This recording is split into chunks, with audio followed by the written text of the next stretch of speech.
What's up guys, Armada here, and in today's video I'm gonna talk about the Smash 5 Invitational and Smash 5 questions. So I basically had like an AMA on my Twitter where people could send in questions, and I do plan to make a few videos in this series, so I will go over some of the questions I got on Twitter. But as I said, expect more videos like this in the future. And if you do have any questions yourself, feel free to tweet at me, and I might include it in a future video. But yeah, let's get started with some of the questions we did get. And the first one is new characters I want to see in Smash 5. And for me, honestly, I don't have too many wishes. In Smash 4, I had 3 characters I wanted to be included, which was Mega Man. Mega Man was because it's, how do you say, the Mega Man games to the NES was some of my favorite games of all time, especially Mega Man 2 and Mega Man 3. So I always wanted Mega Man to be included, but I did get him in Smash 4, right? And the same thing with Bowser Jr. Always liked Bowser Jr., but he also got included in Smash 4. But the third character I wanted to see included is Bulbasaur, which is my favorite Pokemon of all time, and he wasn't included. I don't know, some people might say Ivysaur was in Brawl, but not quite the same thing. So I'm personally hoping Bulbasaur makes it into Smash 5. I really don't think it's gonna happen, but a man can dream, right? Next question is L cancel or wave dash. What's more important for me to be included in Smash 5? And this is an interesting question, but I will say wave dash. I do think wave dash is overall much more important. It's a great movement option, and if wave dash is back, then it would imply that air dodges works like in Melee. I'm personally not a big fan of like, oh, air dodging forever. I've never really liked that, so I'm much more personally in favor of the way air dodges works in Melee. And then wave dash, of course, a big plus. Movement around platforms is much more crisp. Bait outs, like if you're like short hopping, for example, you can wave land backwards to like bait out a grab or something similar. So I think wave dash is just like, it's a very unique and interesting mechanic. While L cancel, I don't really mind it, but L cancel is only actually necessary if the landing lag is really big in the first place. So if you have like landing lag that is like the lag after you land after doing an aerial, if that's very low in the first place, I don't think L cancel is that necessary. It's not like I mind it, but it's not like, oh, I need to be smart to use L cancel. It's like you should always L cancel after you land with like moves, pretty much. Of course, some exceptions where you can like auto cancel and stuff like that. But overall, it's not really a technique that, how do you say, a technique you need to be smart to use. So if landing with an aerial, if it's really low lag in the first place, then L cancel isn't nearly as necessary. So for this one I will go with wave dash. But yeah, let me know what you guys think. Interested in hearing that as well. The third question is if it's possible to be top 20 in the 2 main Smash games at the same time.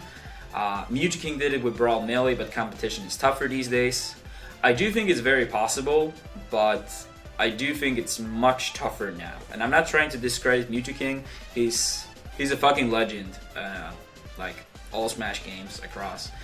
But yeah, I do think it's way harder, and especially if you want to be the best in the world simultaneously. I don't want to say it's impossible, but it's way harder.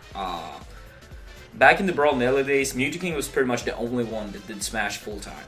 So, compared to now, when it's multiple people doing it full-time in both games, I do think it's way harder, and you would have to sacrifice so much in order to even have a chance of doing it. But, not impossible, but incredibly hard. Next question is, if they showed me the roster for Smash 5 already, I kinda assume this person meant the roster for the Invitational, and if that's the case, then no. I don't know anything about the roster that's gonna be available at the Invitational. I don't know anything about the roster that's gonna be in the final game.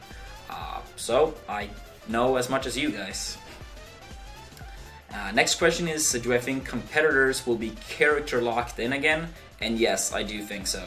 I think it's gonna be very similar to the last Invitational, where you have to play one character for the entire event, and it's probably gonna be random who gets to pick their character first, because they don't want people to play like, oh, it's 4 Zero Suit Samus or 4 Diddy Kongs or whatever. They want, you know, as many characters as possible to be shown for the audience at home and, you know, the audience live. So I'm pretty sure we will be character locked again. I'll be very surprised if that isn't the case.